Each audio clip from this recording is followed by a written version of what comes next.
Tell me your question. Let me first put it up here, and Nick can see it too. So here's the text. I assume you are referring to Daniel. Yes, but I have to go over to my copy. I know Well, that's fine because you made some notes. I can't see your small text. Well, maybe, Okay. but at least Nick can. Then these Yeah, people, that's right. Moses and Aaron and Nadav and Avihu and the 70 elders of Israel ascended, and they saw the God of Israel. Yeah. Do I need to explain my question? I don't think so. Well, we are going to deal with that. Okay. But, you know, I think the best answer for it is that, you and I were taught that God is not a physical being. God cannot be seen. Is that what you were taught?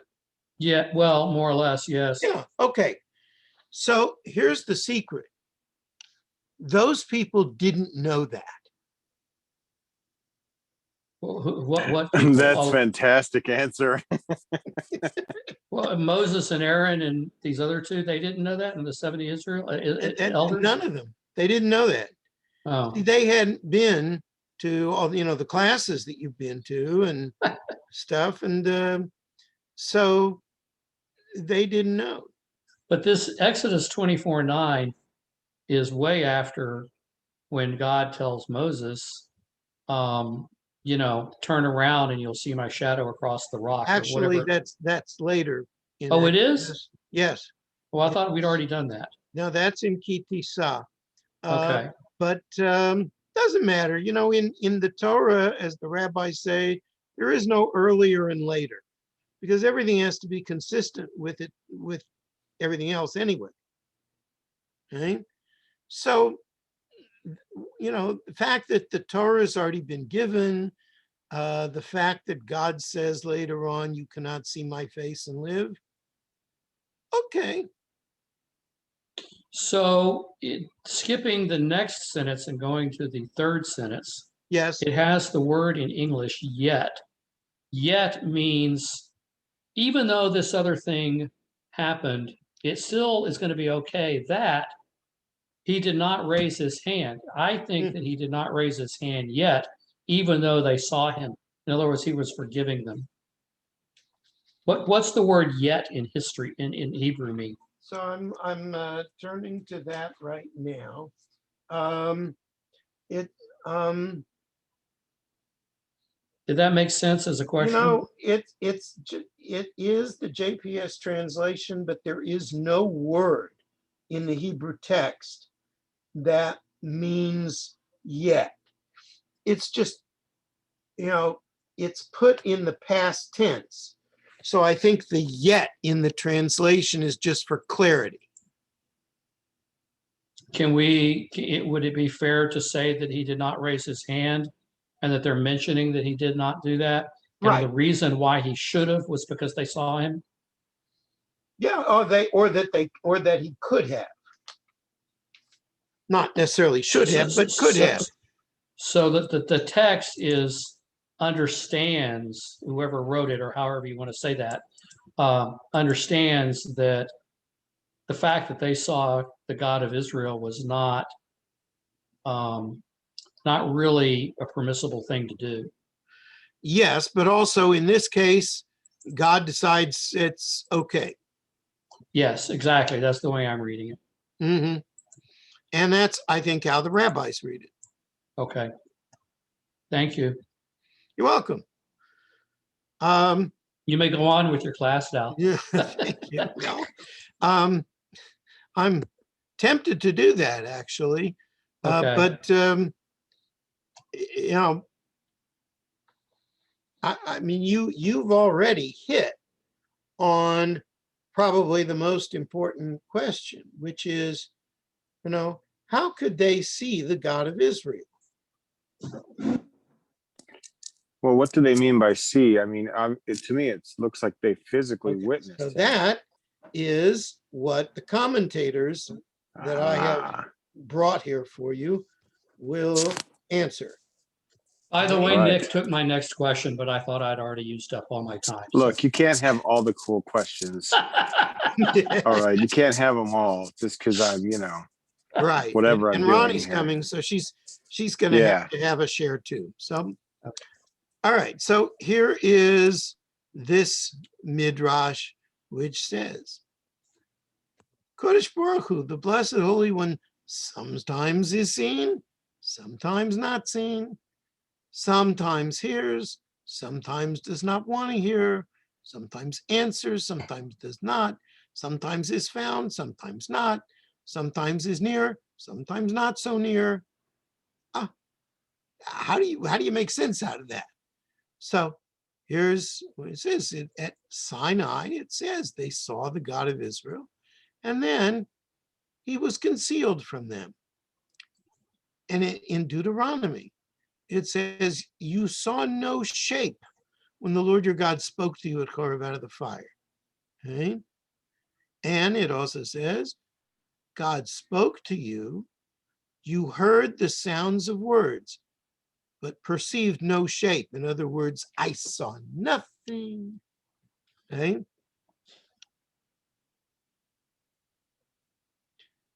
Sometimes you see God, sometimes you don't. All right, so let me put the question a little bit differently. Have you ever had an experience where you felt close to God? Yes. Okay. Can you say a little bit more about it? Yeah, I was reading the Bible a long time ago, and I was just overtaken with this presence, and I realized who it was. And it only happened one time, but it was unbelievable. Uh-huh. But you believe it. Oh yeah, 100%. Uh-huh. It's Good. like if you heard your mother call your name, you'd know it was her. It was that type of thing. Uh-huh. Yeah. So sometimes God is heard and sometimes not, right?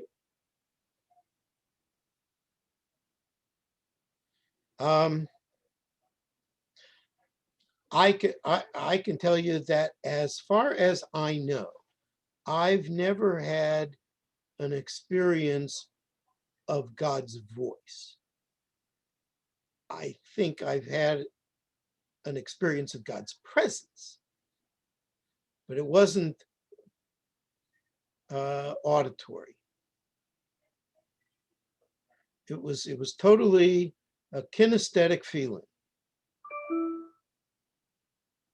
Could have been reflux. I don't know, but It was not reflux. okay, It's okay. probably not.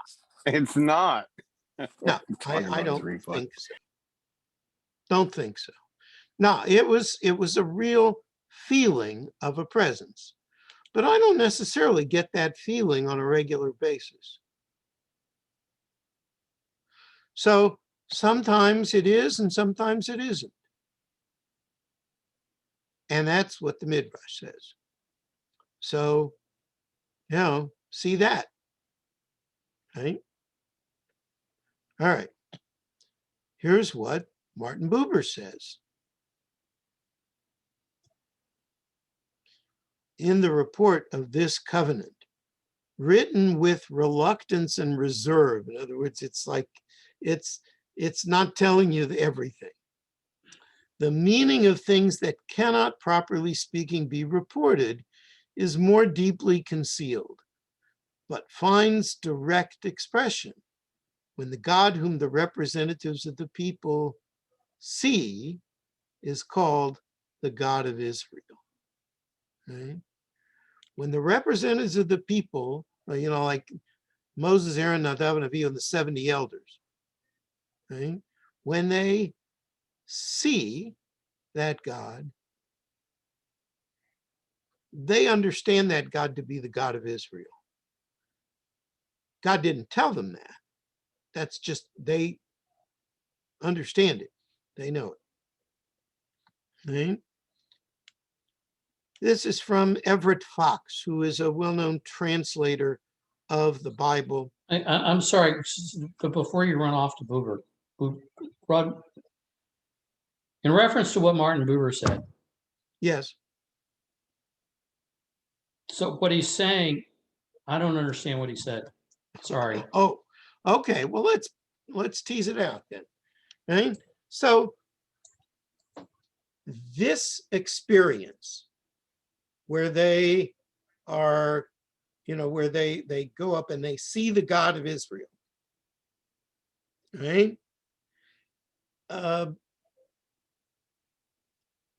It's concealed, all right? It's you can't describe it.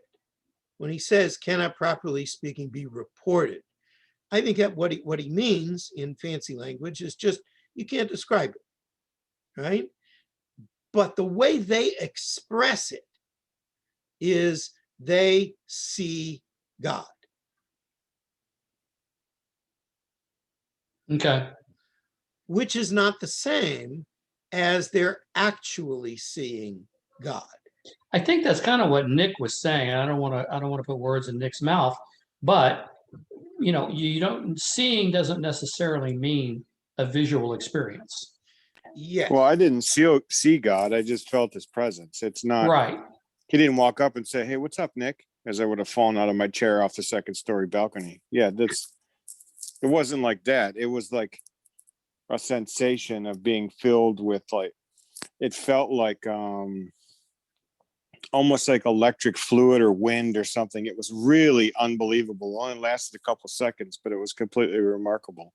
But you might speak metaphorically, Nick, and say, I saw God.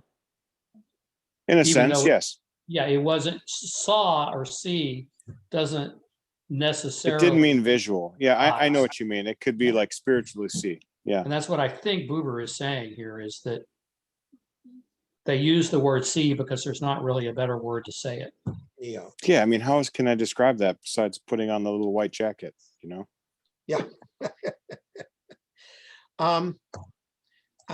There are a lot of mystical tactics that people used in order to kind of get into a different state where they could,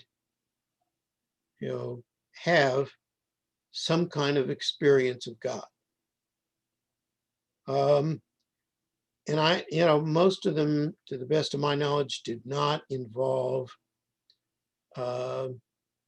ingesting certain, hallucinogenics. Right? Okay, I'm done with this paragraph. Thank you for spending some more time on it. Okay. So Everett Fox explains it this way. Representatives of the people ascend Mount Sinai and most remarkably see God in some sort of vision without, as one might expect, their being destroyed. And this is the kicker, they also eat and drink. I mean, you're going to sit at the table with God and eat and drink. Sounds like something a bunch of Jews would do, right? However, what Fox is saying is that's how you made an agreement. The two parties in the agreement would sit down and eat afterwards. And that's the way some people do business today too. You make a deal and then you have a dinner afterwards and seal it. So here they are, some sort of vision. I like that. Some sort of vision.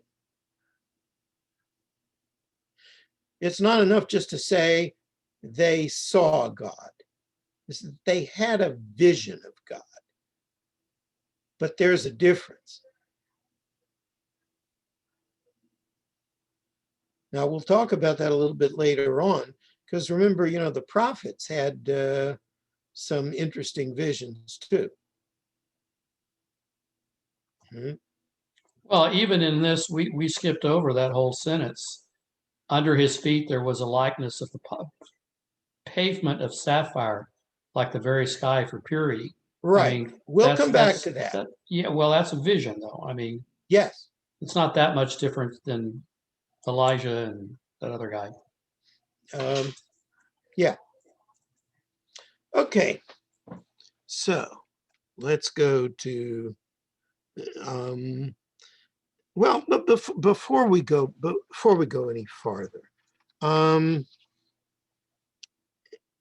asked the question, and Nick answered it about, if you've had an experience of closeness with God, have you had an experience when you felt a distance from God? Oh, yeah.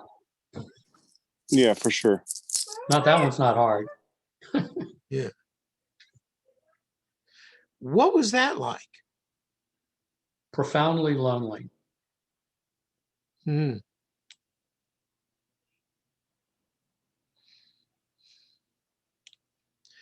You know what the Talmud says about that?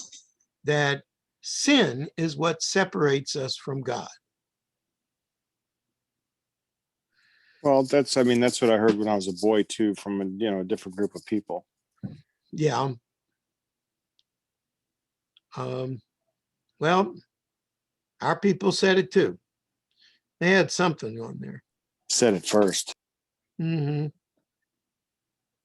Well, it's in the Talmud, so I never know. But we'll claim it. Yeah, some Jewish mother said that to their kid at one point. You know what? You feel bad because you're a sinner. You've got that accent down, Nick. Yeah, I'm like a little bird. I can do some things well. That's true. Thank you very much. All right, then. This is a long paragraph. I bet you I'm not going to understand it. Well, it's Maimonides, so he had a lot to say, but I think it's worth reading. So here's what Maimonides says. In the world to come, there is nothing corporeal, no material substance. They're just souls of the righteous without bodies, like the ministering angels. And now, is he talking about the Messiah or being dead? No, he's talking about the world to come, which is where you're going to go, according to Maimonides, immediately after you die. Okay, nothing to do with the Messiah. Go on. No, this is not messianic. He has plenty to say about that too, but not here. I thought that was a euphemism for the Messianic age, but go on. Whatever. No. World to come is just the next landing place. Okay. Yeah. So only souls of the righteous without bodies, like the angels. Since in that world there are no bodies, nothing physical, no eating, no drinking, nor anything human beings need on earth, none of the conditions which go along with having a physical body apply in this world, such as sitting, standing, sleep, death, grief, merriment. I would think you'd have to have some merriment going on in the world to come. I mean, if there isn't, I don't know if I want to go there. Not that I'll have a choice, but still. Excuse me. The ancient sages, he quotes this piece from Rav. The future world is not like this world. In the future world, there is no eating, nor drinking, nor propagation, nor business, nor jealousy, nor hatred, nor competition. But the righteous sit with their crowns on their heads, feasting on the radiance of the divine presence, as it says. And he quotes our verse. And he says, this passage clearly indicates that as there is no eating or drinking there is no physical body hereafter. The phrase where it says the righteous sit, that is allegorical, means that the souls of the righteous exist there without labor or fatigue. The phrase, their crowns on their heads, refers to the knowledge they have acquired and for the sake of which they have attained life in the world to come. This is their crown. And what is the meaning of the sage's statement, feasting on the radiance of the divine presence? It means the righteous attain to a knowledge and realization of the truth concerning God to which they had not attained while they were in the murky and lowly body. So, Okay, was yeah. he saying this, and I don't mean this derogatorily, but sort of Go his ahead if you interpretation. feel like it.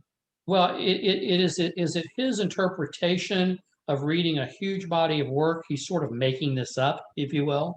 He's Well, it interpreting, is. It or is that, is did somebody everything. else say it first? Look, Maimonides, everything he says is filtered through his philosophical eye, which really comes from Aristotle, right? Which assumes that there is no physical body.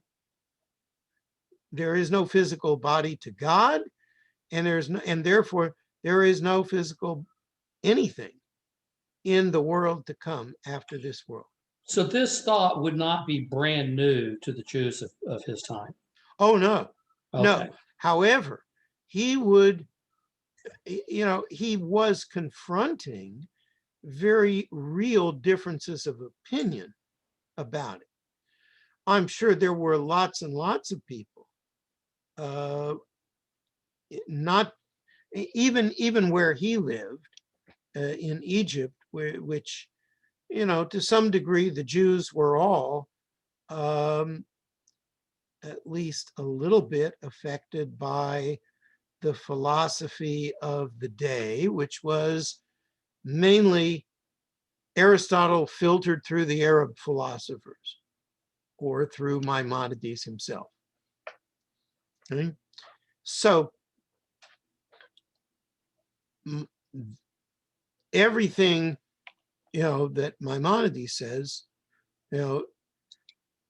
that's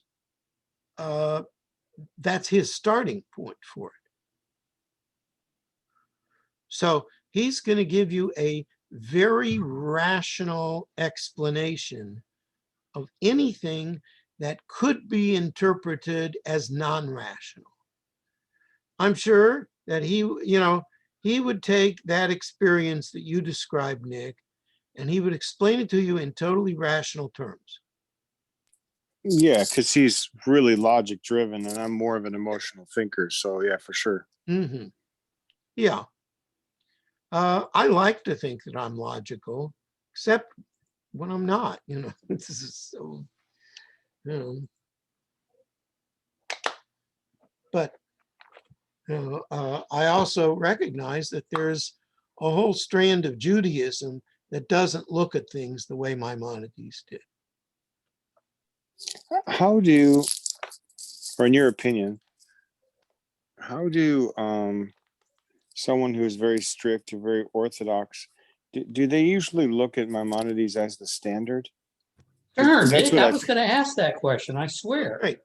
Look. I was going to ask that exact question. Uh-huh. So the answer is it depends on which branch of Orthodoxy you're coming from. Yeah. Okay. If you are Hasidic, representing a more mystical group, there's great respect for Maimonides, but nobody reads the Guide for the Perplexed. Nobody reads his philosophical stuff. Okay? And the parts of his philosophical stuff, like this piece, which work their way into the Mishnah Torah, which is his code of Jewish law. Usually a code doesn't include philosophy, but Maimonides is so philosophical, he can't help himself. He just, he dribs and drabs here and there. They just don't pay that much attention to them, and they, the law is the law, but they just, the philosophy stuff, that's not for us. That was written for somebody else or maybe for a different time, and it doesn't resonate with us. So what about, the non-Hasidic ultra-Orthodox world has even more reverence for Maimonides, but generally does not study Guide for the Perplexed because they see it as unnecessary for our time. And it could be misleading, right? Their orientation is strictly halachic,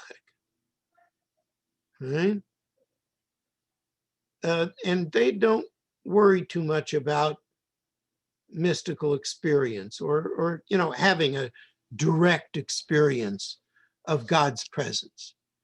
Don't worry. If you don't feel God's presence, just daven. And then you'll be fine. You'll get there. Right. All right. Thank you very much. Yeah.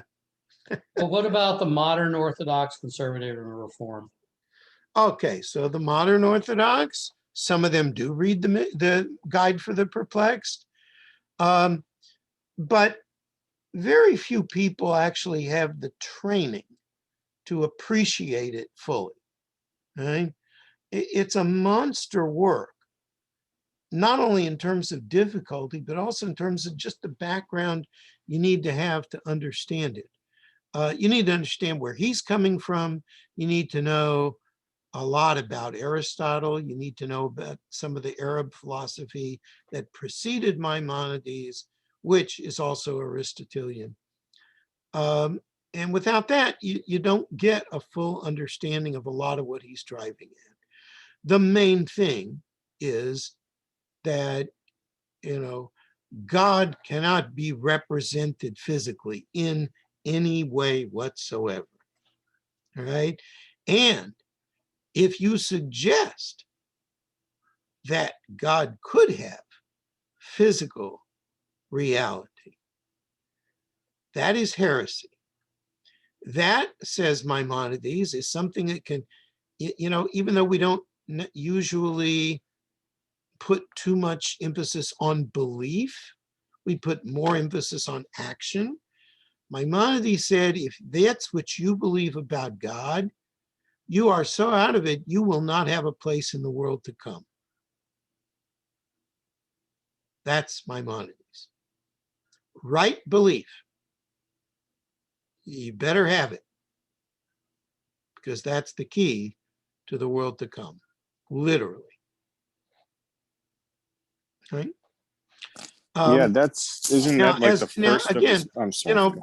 and most conservative authorities, teachers, rabbis, what have you, they accept a lot of the rational material without much knowing the mystical side of Judaism. That has changed some in recent years. But what used to be, and I actually wrote a paper for this on Kabbalah and conservative Judaism, which I gave at a conference at Rice, probably 6 months before the pandemic.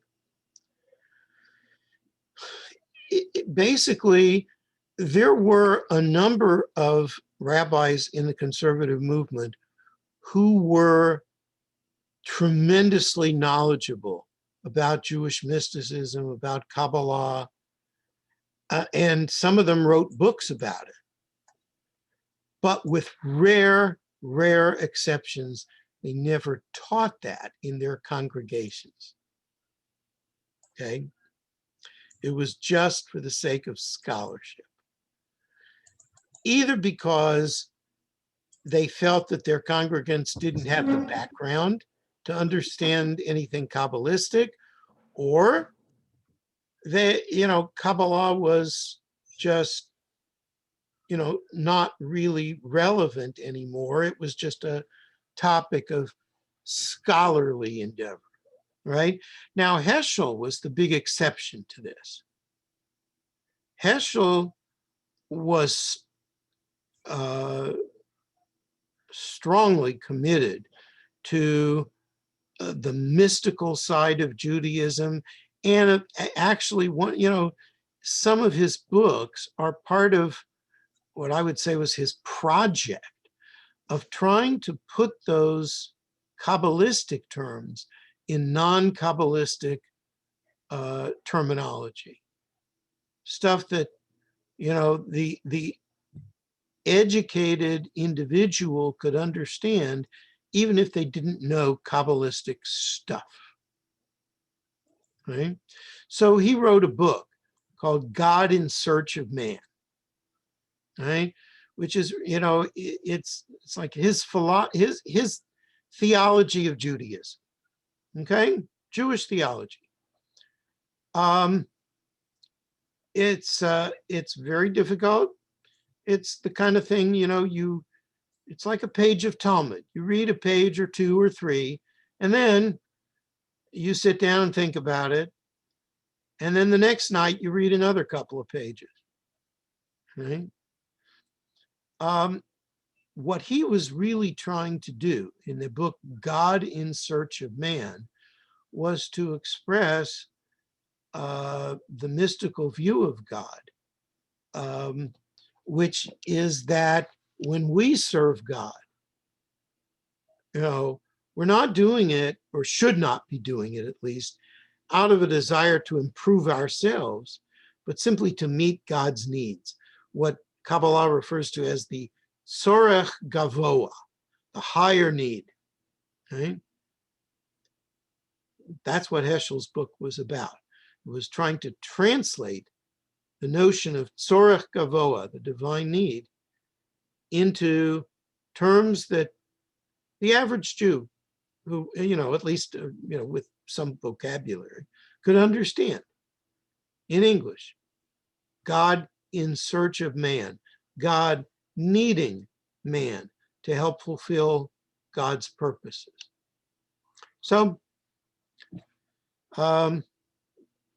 that's the other side, like the flip side from Maimonides, who knew nothing from Kabbalah, who is pre-Kabbalistic.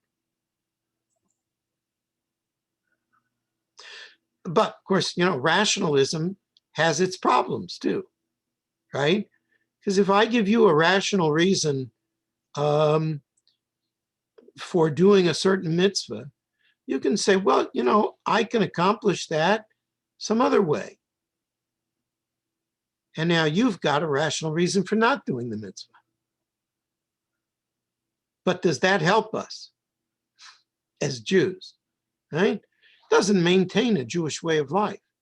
Doesn't pass on whatever means you have of approaching God. Okay, I think I've talked about this enough.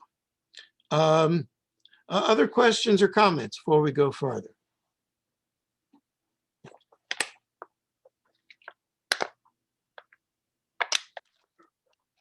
Ronnie's been very quiet and totally invisible, so I'm hoping she'll have something to say before the night is out. Hello, All right, this is Jerry. We're on the cell Hello, phone. Jerry. Hello, Jerry and Ronnie. She's not here. Oh, so She had it's problems. She had some problems trying to log in on the computer, so we did it on the cell phone. all right. So here you are. Glad you're with us. All right. Okay, So- so yes, I'm sorry. you talked about the Orthodox don't study Rambam. Well, they don't study his philosophy particularly. Well, when Nate Kotler, you remember? I don't know if you remember him. He I was know the name. the Dr. Kotler's father. Yes. David. Anyway, we started a study group, and we studied Rambam with different rabbis, Rabbi Traxler and Right. and Eli Lax, and we did that for 14 years. But which part of Maimonides did you study? Did you go through Mishnah Torah? Mishnah Torah. We would buy one of the volumes and we go through it. Right. And we for the next one. And so but we not the guide for the perplexed. no, we didn't study that. Yeah, Rabbi Traxler, I'm going to guess, would not have taught you Guide for the Perplexed. No, but we did study a lot of Rambam. Yeah, I'm sure. Sure. Because, again, in the Orthodox world, there's enormous respect for my man. In fact, he's called the Great Eagle, right? Because his work was so comprehensive. It's like it covered everything. The Great Eagle, right? Mishnah Torah was the first real code of Jewish law. And, so other than the Talmud, he had nothing to turn to. So it's really an amazing piece of scholarship. Well, I think it was like, was it 28 volumes? Well, it's 14 big volumes, but then each of those volumes is divided up into parts. Yeah. So Laws of Repentance, which I quoted here, is one of the last units, if not the last unit, in the first of the 14 segments. By the way, another name for the Mishnah Torah, it's called the Yad HaChazakah, the strong hand. And why is it called the Yad? Because Yud Daled is 14, representing the 14 parts of the Mishnah Torah. Okay, enough on Maimonides. Whew. Can never get enough Maimonides. So here's a piece from the Talmud. Okay? Very interesting. Rabbi Meir used to say, why is blue specified from all the other colors, to put with the original talit? Okay? Not like we have blue in your talit now, but you can get blue, the blue thread to put in your talit. But why is it supposed to be blue? Because blue resembles the color of the sea, and the sea resembles the color of the sky, and the sky resembles the color of the throne of glory. As it said, under God's feet there was the likeness of a pavement of sapphire. So sapphire is kind of blue. And it is written here in Ezekiel, this is part of Ezekiel's mystical vision, like the appearance of sapphire stone is the likeness of the throne.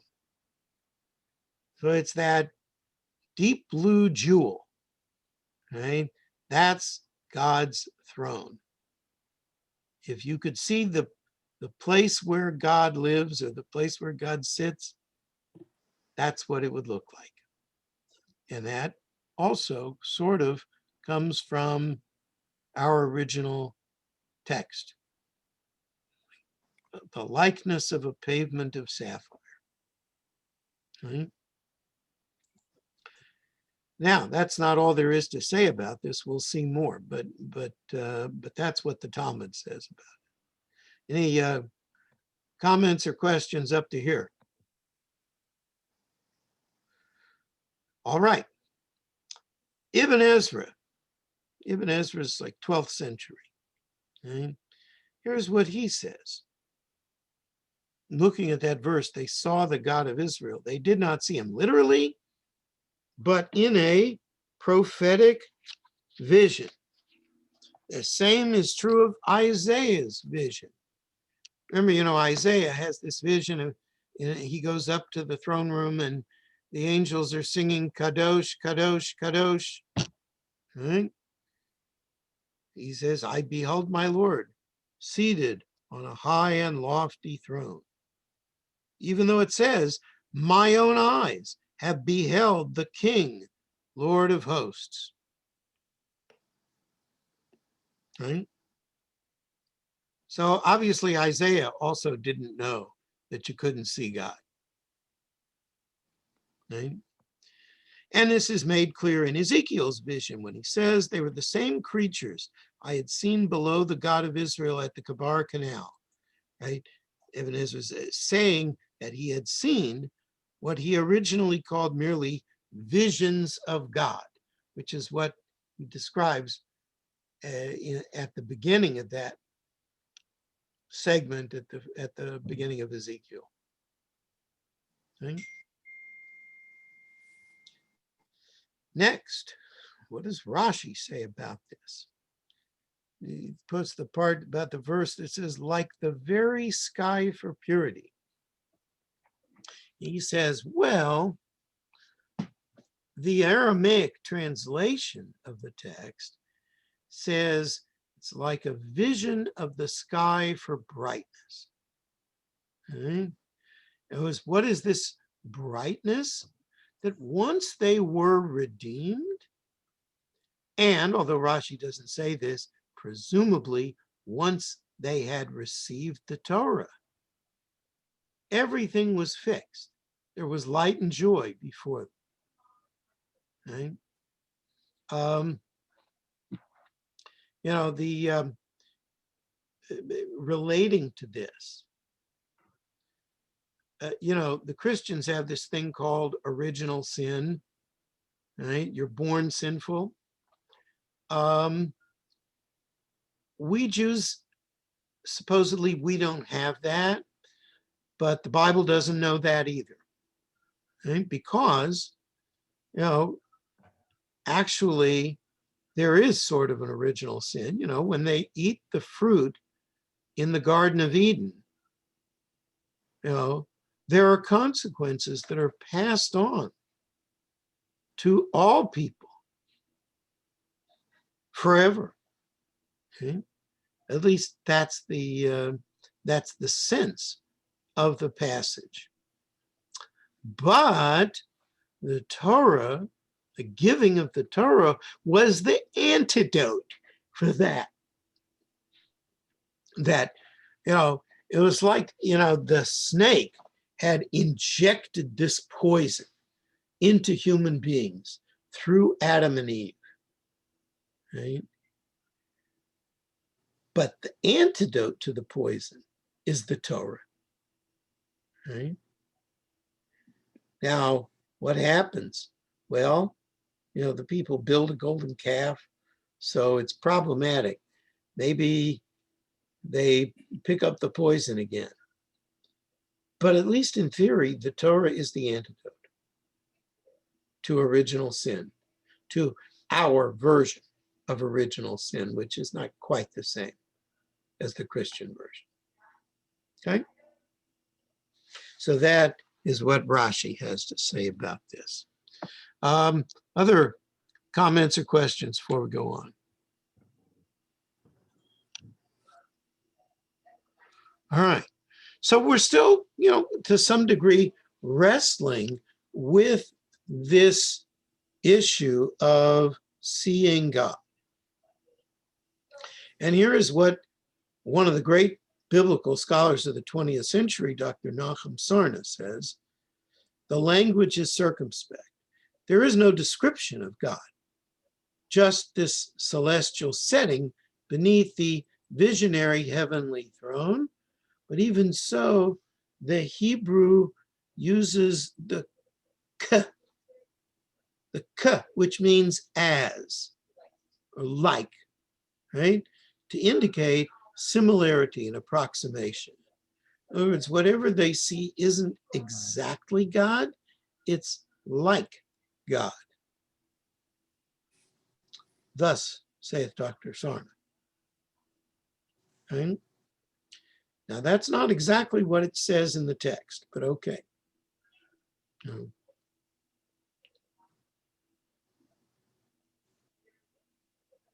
Everybody okay with that? All right. So, we have the Eitz Chaim in conservative synagogues, and Reform temples have the Plaut Chumash, written or at least edited by Rabbi Gunther Plaut. Okay, so here is what he said about it. He says the vision recorded in these verses departs in many ways from other biblical apprehensions of the divine. God is not hidden. There's no cloud, there's no smoke, and Moses is not distinguished from those who accompany him. And it appears like there's no covenantal framework, right? They're just sitting around and eating and looking at God. What's he talking about that the covenantal framework is It's missing? like, this is not where God seals the deal at Sinai, right? It's not where we agree to accept the Torah, or we, something like we will do and we will hear. Okay. Yeah, I'm listening. Okay. So that's what he means. So he's making reference to our quote at the very beginning, not the verse. Okay. It says, and somebody else earlier, I can't find it, said that the statement about eating and drinking was the sealing of a covenant, a sealing of an agreement. Yes. So those two thoughts are just, they just differ with each other. Is that Yes, all? they do. Yes, Okay. they do. That was Everett Fox here. All right. That's fine. I just couldn't. It seemed to me like he was saying the exact opposite of something else. He says, Say again. I'm sorry. Plout simply says, this is just folks doing normal things, and that God is with them when they're doing normal things. And what denomination is Rabbi Plout again? He is Reformed. Although I have to tell you, Plout was in Toronto for his career. And, everything is like a half step to the right in Toronto and Montreal and most of Canada for that matter. So he was much more traditional Reform, just as in Canada today, the conservative synagogues tend to be more traditional in all sorts of ways. I understand that to be true. I have heard that. But when you read what conservative Judaism is supposed to be, it's not that they're to the right, that we're to the left.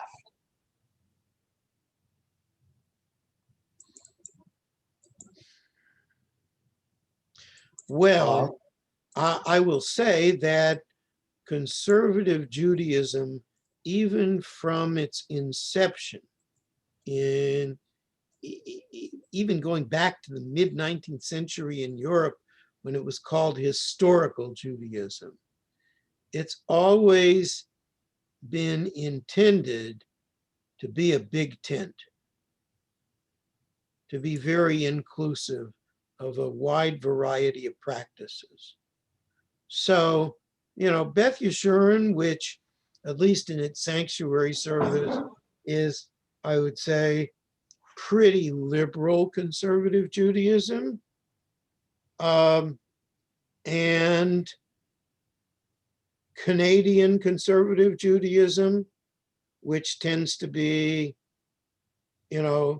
maybe some congregations have dipped a toe in the water of egalitarianism, right? They're still part of the same movement, and everybody's okay with that. That's really interesting to me. I thought it would have been quite the opposite, because I have family in Canada and they're like super liberal. It's kind of interesting. Oh, politically. Yeah.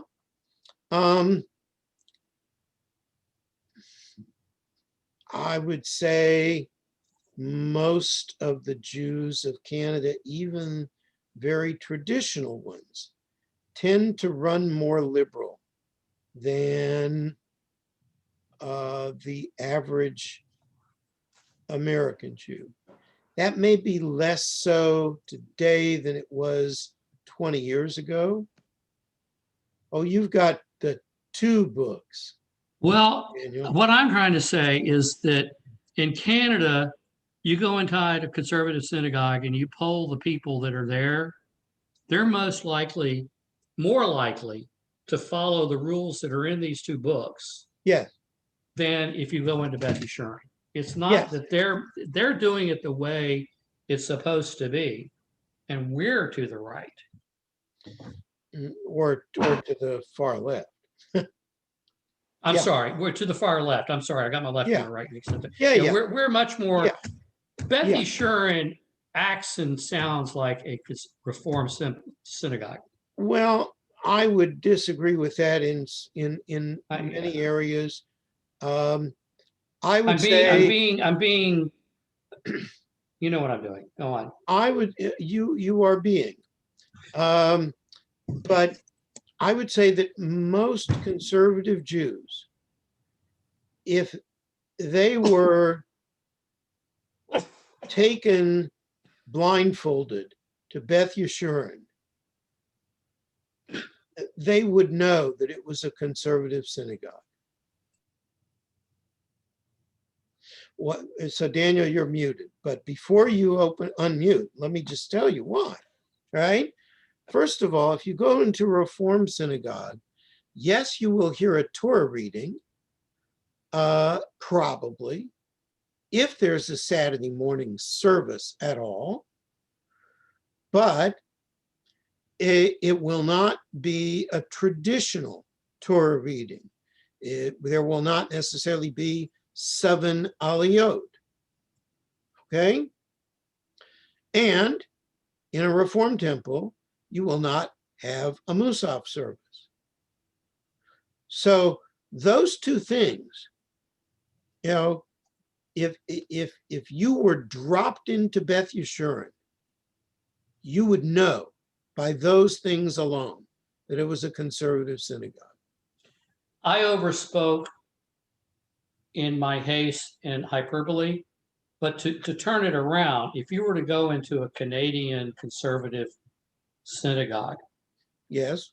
would you hear an organ or any other musical instrument? And would you hear the triennial? Or would you hear the full kriya and note instruments? I would guess that in most conservative synagogues in Canada, you would hear a full Torah reading. I mean, let's put it this way: Eastern Canada, which is probably 90 to 95% of Canadian Jewry, right? You would hear a full Torah reading, and there would be no musical accompaniment. That's kind of what I was saying. Yes. And what I'm saying is that conservative Judaism is a big enough tent to hold both of those as models, as members. Okay. Well, we're getting pretty close to the end here. Oh, no. I know. But I just want to there's one piece I want to come back to, and that is this piece from Michael Gold that we didn't get to, but it touches on what we were discussing before, this mystical experience of God's presence. Was Max Weber Jewish? Max Weber? Yeah, you're getting ready to, he's going to quote Max. I pronounce it Weber. That's the way I was taught. Is it Max Weber? Oh, Weber. Oh, yeah, I'm not going to quote that part. And no, Okay. I don't believe he Sorry. was Jewish. Sorry. Yeah, but the part I want to turn to here is the part that I've highlighted on the screen, that mystics believe in an underlying reality beyond the material world. And the people in this scene, in our verses, tuned into that underlying reality.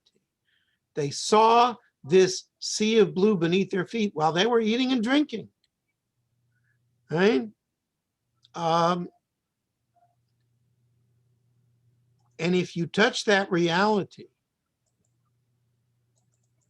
don't assume that it's just a passing thing. there is a spiritual dimension to existence.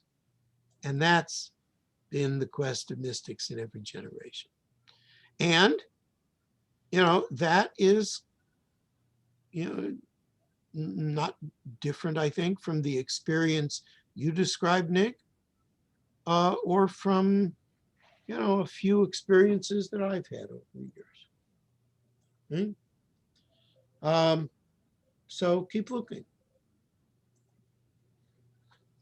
Thank you all very much. Ashley, thank you for holding down the fort. Thank you, Rabbi.